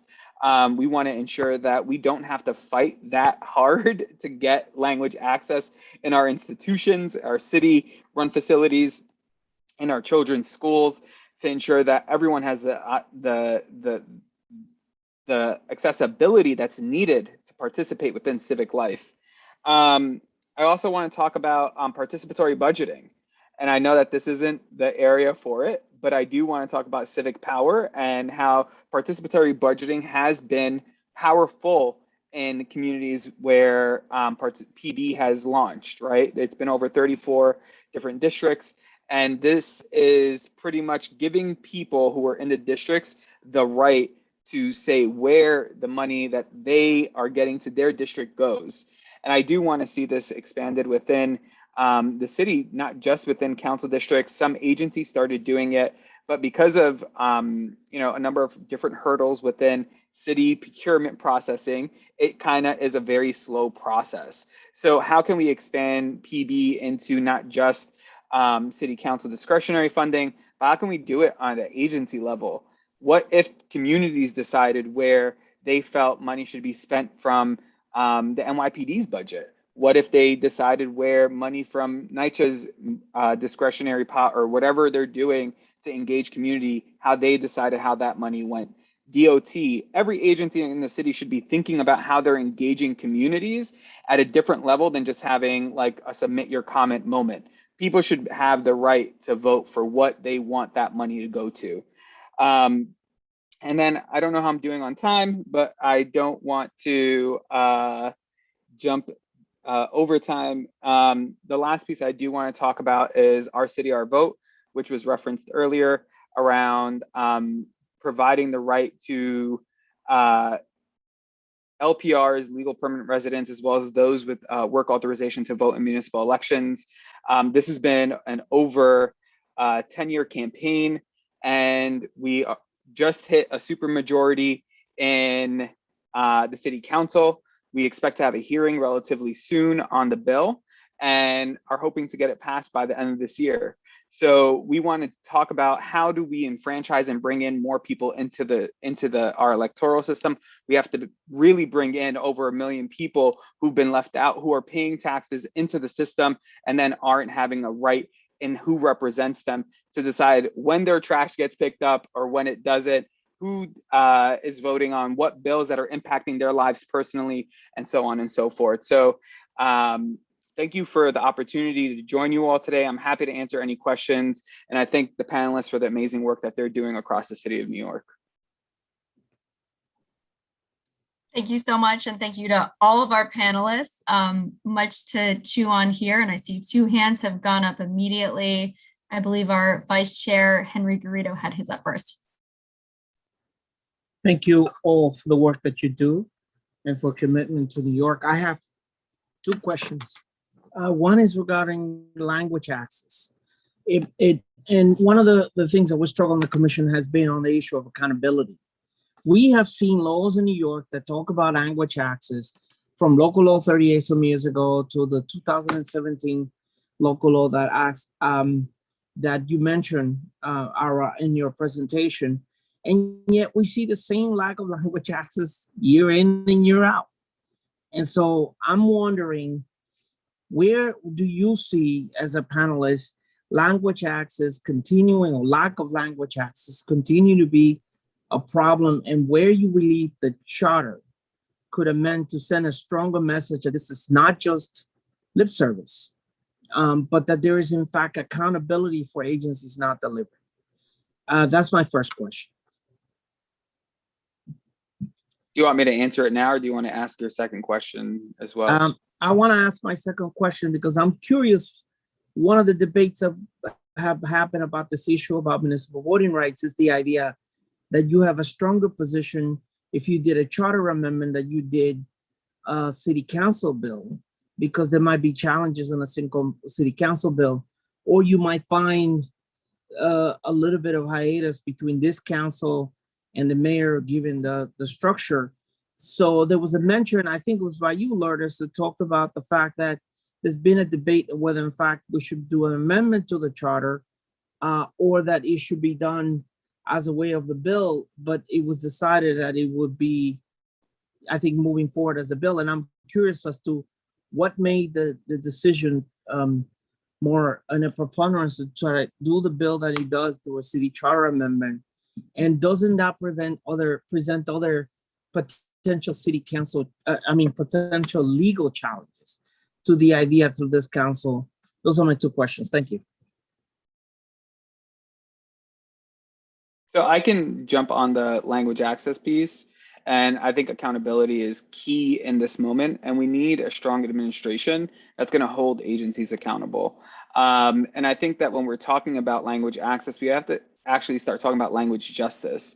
How are we ensuring that the city is delivering on not just translated materials or having someone in a school call Language Line and translate for the parent when they're in there trying to understand what's happening with their child's academics, but actually having a system in which the city really moves forward in ensuring that we expand out of the 10 top languages, that we're actually being as accessible as possible, that we're providing the resources to the institutions that provide the support. So nonprofits have been a huge catalyst for providing language access, who then continue to provide services and doing it because it's not being done by government, right? So I think the city piece here is, it's not just about holding agencies accountable. Yes, that's the top priority, and I'm 100% on board with you on that. I think that there needs to be hiring more so done from communities that who speak the language, who are able to do the communication. I think a big reason why people talk about language access being hard is because they can't find the proper translators. I think that's BS. We have one of the most diverse cities in the world. We have people who speak over 180 languages living in our city. How can we not find people to actually do the translation that we need. So that's first. I think it's around ensuring that the city does the appropriate hiring, that they're trying to hire people from within the communities that are getting the services, and then ensuring that there's real accountability at the top of the agency for not implementing or not coming through on the mandates that are already there and any new future mandates moving forward. I'll kick it to Lourdes. I don't want to hijack the time of the P, because I know you unmuted, so I want to give the time back. Oh, no, I wanted to jump in, Murad. You said it beautifully on the language access. I would just add to Commissioner Garrido's point about enforcement. I do remember being, when I was at the AG's office, I was part of the Civil Rights Bureau, and we did a bunch of testing about, like, if language access mandates were being followed, and it was a little bit like whack-a-mole, because it was really hard. There was so much, as you said, non-abeyance of these mandates, that it was overwhelming to try to figure out how to enforce. So I think any language access provisions really do have to come with some teeth in them about how we're going to build capacity within the city to monitor and track compliance.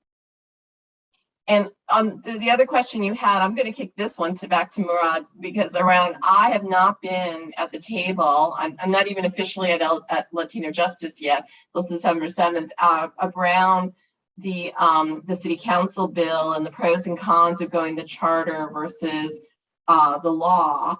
So I don't know, Murad, if you've had more involvement in that.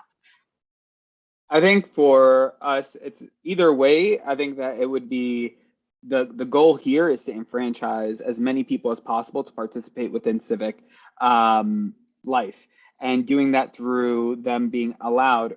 And this is about 1 million people being allowed to vote within municipal elections. This is not a new concept. It's happened across the United States. It used to happen in New York City with school board elections until we had no more school boards. So this is not a new concept. It's something that has happened in the past.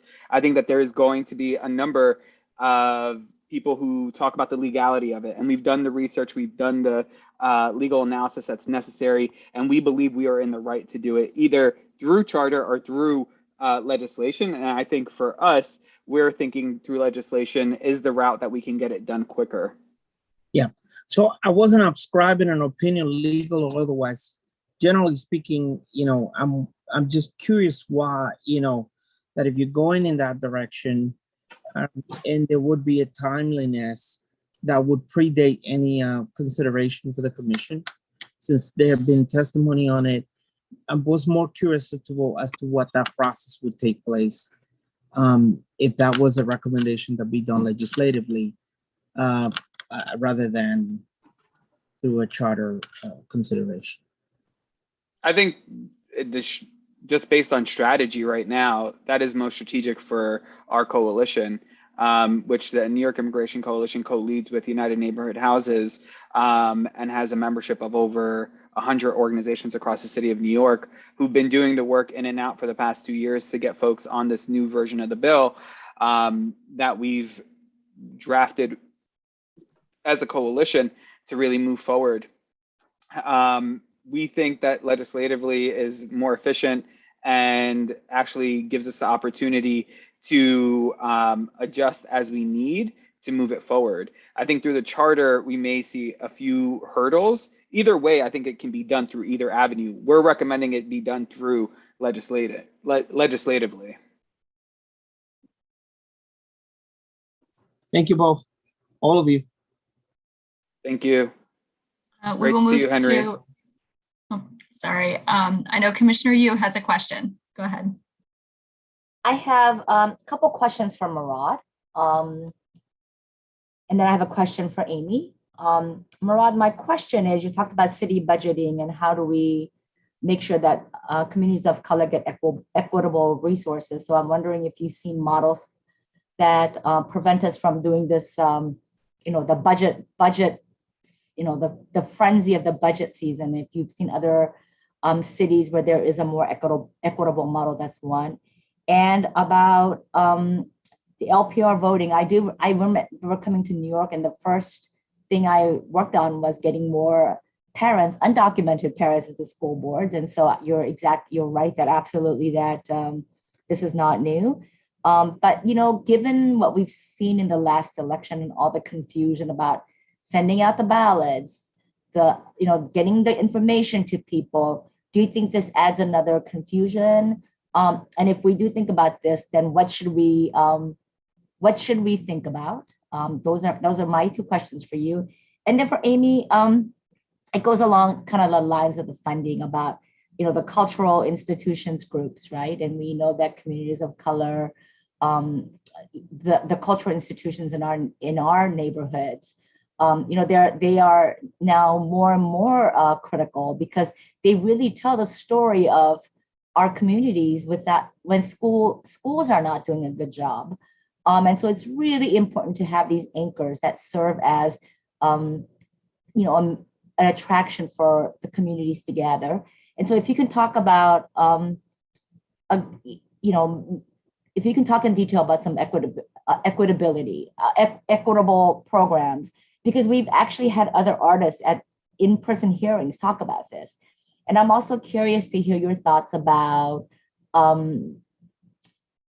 if you've seen, communities of color, CIG that actually becomes designated to be able to receive more of the robust funding, and what does that look like, and how we should think about that. So those are my questions. Cool. So I have not seen, sorry, I'm hearing myself in my ears. Can you hear me? Mm-hmm.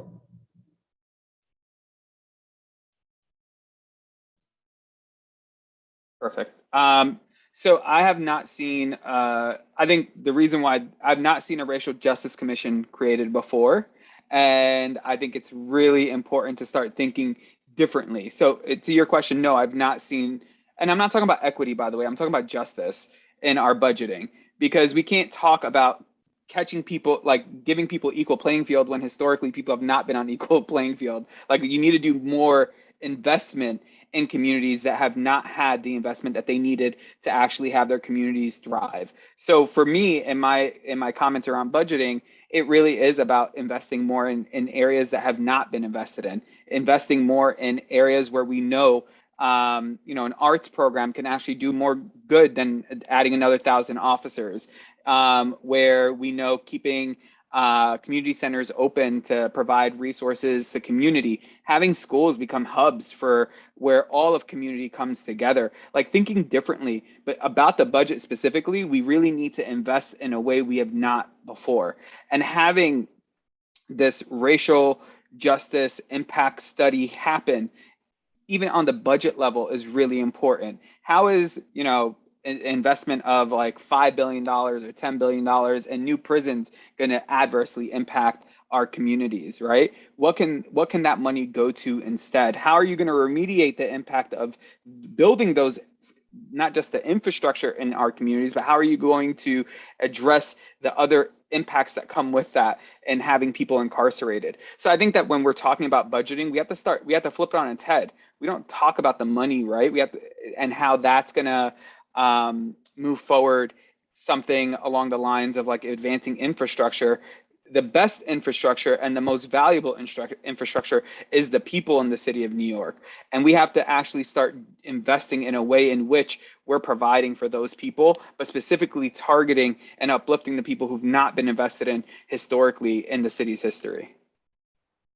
And then your second question about all the issues that happen with voting. The New York Immigration Coalition was the first organization to come out and advocate for the abolishing the Board of Elections as it currently stands.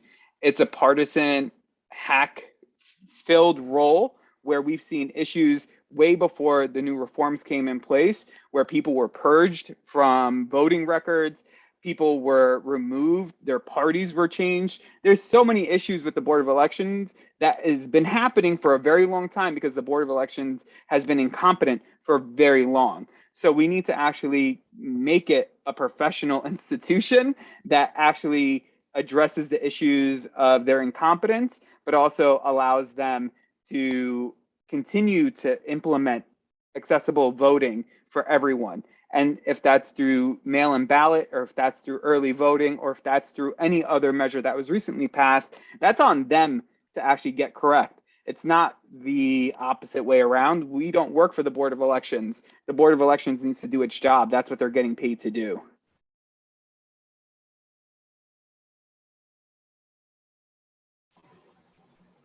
And I will answer the questions that you posed to me.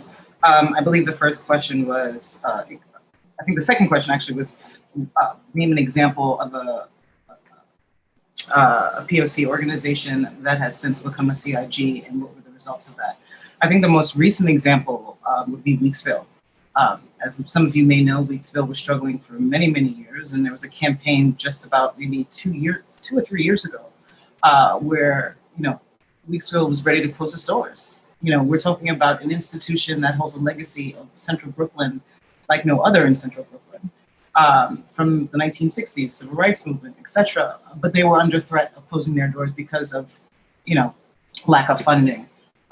But, you know, it's safe to say that they've they've been led ashore thanks to CIG funding, and they're operating at a place of, no longer operating from a place of deficit. And that means something when you can always come to expect support in terms of funding for operations. That's probably the largest, I would say the largest percentage of monies that, or expenses each year. So knowing that there's funds to cover those expenses, that large percentage of your, you know, your annual budget every year, makes things a lot easier to create programs within the community, I'm sure. The other thing I would say about Weeksville is that they're also under new leadership as of a few months, I think 3 months ago now. So it's left to be seen what happens over the next year to 2 years post-pandemic.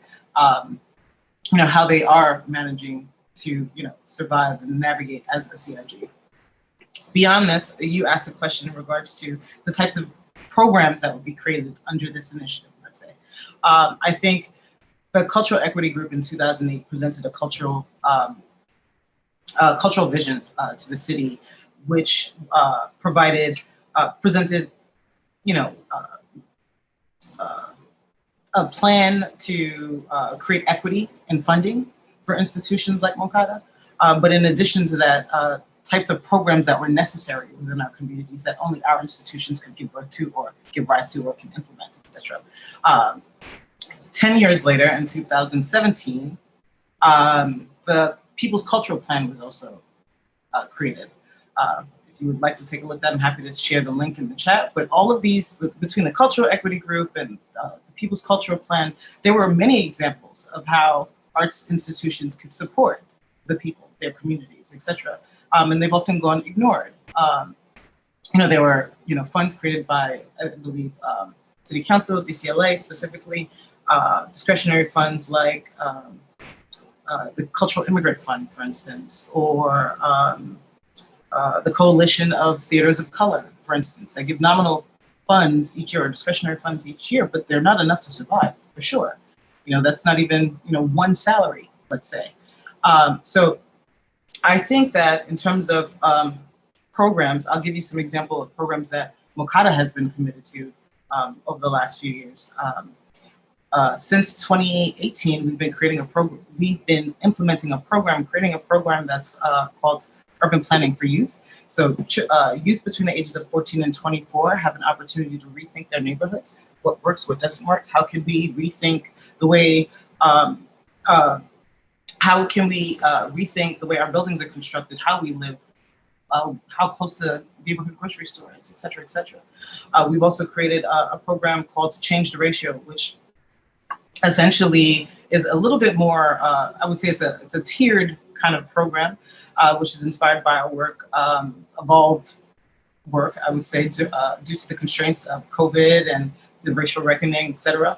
And it's a deeper engagement approach that is enacted through participatory design, inviting our community to be active collaborators in developing, you know, community activations, workplace development. How can we provide mentorship, resources, and opportunities to those from marginalized communities who are seeking either entry into the art world and business, etc. How do we then enable mid-career artists as they endeavor to create their next big project? How do we support educators and organizers in centering their practice in social justice as their primary work? And then in personal development, how do we afford residents an opportunity to further themselves socially in terms of self-care, et cetera, et cetera. So these are just kind of examples of, the possibilities, but the range is endless. Thank you. I want to thank folks for staying a little bit past 6 o'clock. We can take one or two more questions. I'm not sure if anyone has one for Joe, who hasn't gotten a question yet.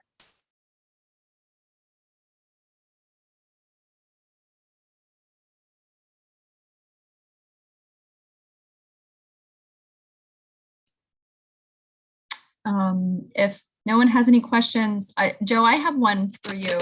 In some of our past panels and public input sessions, commissioners have discussed what are values or principles that should guide New York City. The New York City Charter on its face may appear to be without values, but in fact, it is a document that has values in it. What should be our values as a city? And perhaps what are Lenape values that should be recognized as such?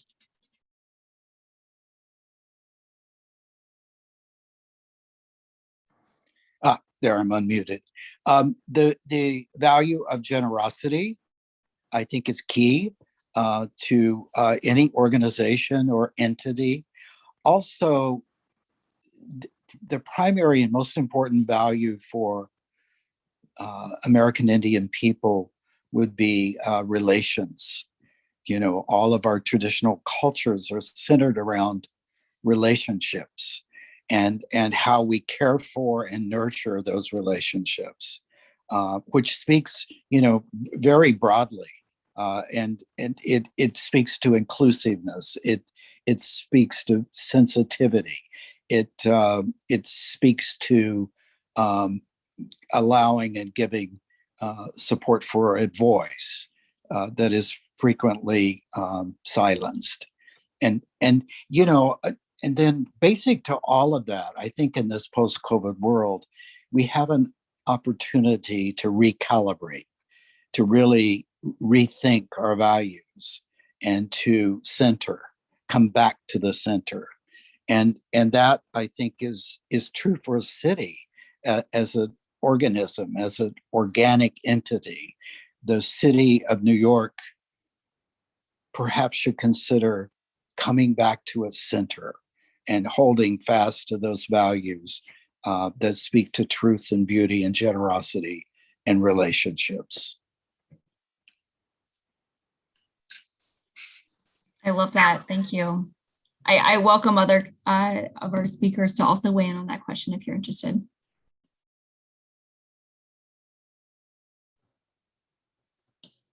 I just want to thank Joe for bringing to the discussion, because I think part of what has been amazing about this commission, in my opinion, has been, this diversity of ideas that's still central over the issue of inclusion and equity, and also the struggles of power, right? The power relationships that are driving policies that are perpetuating inequities across the board.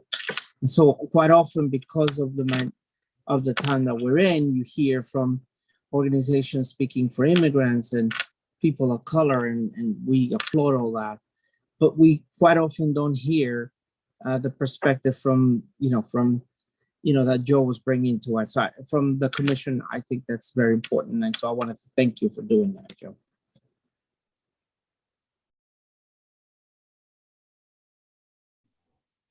Manishi. All right, last call for questions from any of our commissioners.